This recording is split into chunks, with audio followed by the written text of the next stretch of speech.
All right, folks. Today, we're making a stuffed crust star pizza.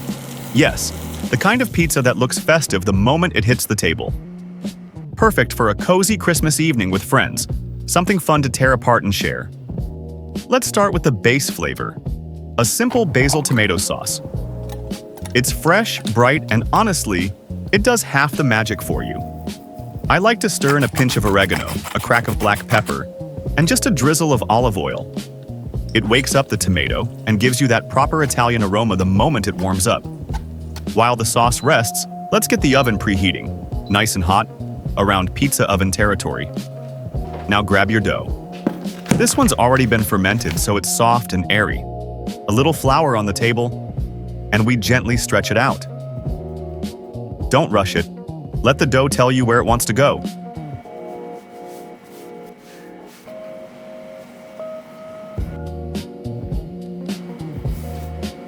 Now for the star shape. Take your pizza cutter and make 8 little cuts, like you're cutting towards the center but stopping early.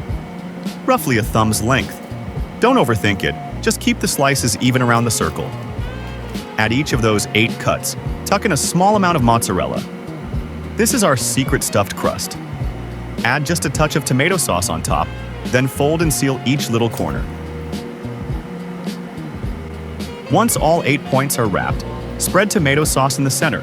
Lay down a few fresh basil leaves and load it up with cheese. Looks good already, doesn't it? Into the oven it goes. And now we wait, which is honestly the hardest part. This is usually where I stand around pretending to clean. But really, I'm just staring at the pizza and hoping the neighbors don't smell it first. When it comes out, look at that color. Golden, blistered, absolutely perfect. Grate some fresh Parmesan over the top while it's still steaming.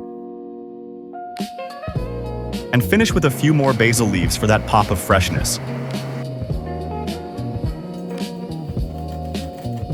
Crispy, cheesy, exactly what a stuffed crust should be. And that's our star pizza for today. Thanks for watching. Hope you give this one a try. And I'll see you in the next video. Cheers!